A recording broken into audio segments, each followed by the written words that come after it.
ಭಾರೀ ಮಳೆಗೆ ಶಾಲಾ ಕಟ್ಟಡದ ಮೇಲೆ ಗುಡ್ಡ ಕುಸಿತ ಆಗಿದೆ. ಇನ್ನು ಕೊಡಗು ಜಿಲ್ಲೆ ಮಡಿಕೇರಿ ತಾಲೂಕಿನ ಕೊಯ್ನಾಡಿನಲ್ಲಿ ಆಗಿರೋ ಘಟನೆ ಇದು.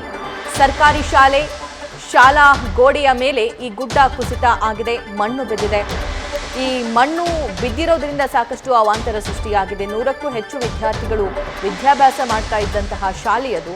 1 ತಿಂಗಳ ಹಿಂದೆ ಮಣ್ಣು ಬಿದ್ದು ಈಗ ಆಲ್ರೆಡಿ ಶಾಲೆಯ ಕಟ್ಟಡ ಹಾನಿಯಾಗಿತ್ತು. ಈಗ ಅದೇ ಶಾಲಾ ಕಟ್ಟಡದ ಮೇಲೆ ಮತ್ತೆ ಪುನಃ ಮಣ್ಣು ಬಿದ್ದು ಆತಂಕ ಸೃಷ್ಟಿಯಾಗಿದೆ.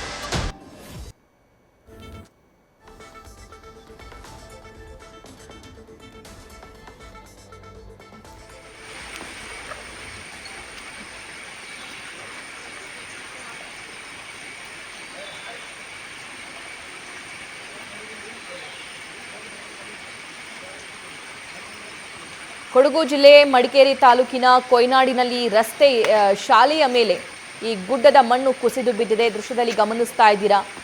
ಆದರೆ ಈವರೆಗೂ ಯಾರಿಗೂ ಏನು ಜೀವಹಾನಿ ಆಗಿಲ್ಲ ಅನ್ನೋ ಮಾಹಿತಿ. ಯಾಕಂದರೆ ರಾತ್ರಿ ಸುರಿದಿರೋ ಮಳೆಗೆ ಬೆಳಗಿನ ಜಾವ ಈ ದೃಶ್ಯ ಕಂಡು ಬರ್ತಾ ಇದೆ. ಆದರೆ ಸುಮಾರು 100 ವಿದ್ಯಾರ್ಥಿಗಳು ಓದುವಂತಹ ಶಾಲೆ ಇದು. 1 ವಾರದ ಹಿಂದೆ ತಾನೇ ಇದೇ ಥರ ಗುಡ್ಡ ಕುಸಿತ ಆಗಿತ್ತಂತೆ. ಆದರೆ ಆ ಶಾಲೆಯಲ್ಲಿ ಓದ್ತಾ ಇದ್ದಂತಹ ಅಥವಾ ವಿದ್ಯಾಭ್ಯಾಸ ತರಗತಿಯನ್ನು ಆಗ್ತಾ ಇತ್ತಲ್ಲ, ಅದನ್ನು ಬೇರೆ ಕಡೆಗೆ ಶಿಫ್ಟ್ ಮಾಡುವಂಥ ಕೆಲಸ ಕೂಡ ಆಗ್ತಿತ್ತು. ಮೋಸ್ಟ್ಲಿ ಅದನ್ನು ಮಾಡಿದ್ರೋ ಇಲ್ವೋ ಗೊತ್ತಿಲ್ಲ. ಇನ್ನು 2 ದೃಶ್ಯವನ್ನು ನೀವು ಗಮನಿಸ್ತಾ ಇದ್ರಿ. ಆ ಶಾಲೆಯ ಕಟ್ಟಡಗಳೇನಿರ್ತವೆ, ಆ ಕಟ್ಟಡದ ಮಧ್ಯನೂ ಕೂಡ ಸಾಕಷ್ಟು ಪ್ರಮಾಣದ ಮಣ್ಣು ಹೋಗಿದೆ. ಅಲ್ಲಿ ಸಾಕಷ್ಟು ಅವಾಂತರ ಸೃಷ್ಟಿಯಾಗಿದೆ. 1 ತಿಂಗಳ ಹಿಂದೆ ಇದೇ ರೀತಿಯಾಗಿ ಗುಡ್ಡ ಕುಸಿತು, ಈಗ ಮತ್ತೆ ಗುಡ್ಡ ಕುಸಿತವಾಗಿದೆ.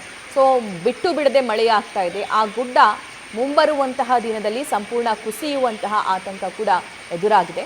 ಆದರೆ ಈ ಮಡಿಕೇರಿ ಭಾಗದಲ್ಲಿ ಗುಡ್ಡ ಕುಸಿತ ಆಗೋದು ಸಹಜ. ಆದರೆ ಜನನೇ ಎಚ್ಚೆತ್ತುಕೊಳ್ಳಬೇಕು, ಶಾಲೆ ಎಚ್ಚೆತ್ತುಕೊಳ್ಬೇಕು, ಶಿಕ್ಷಕರು ಮುಖ್ಯೋಪಾಧ್ಯಾಯರು ಎಚ್ಚೆತ್ತುಕೊಂಡು ಈ ಶಾಲೆಯನ್ನು ಅಥವಾ ತರಗತಿಗಳನ್ನು ಸ್ವಲ್ಪ ದಿನ ಬೇರೆ ಕಡೆಗೆ ನಡೆಸುವಂತೆ.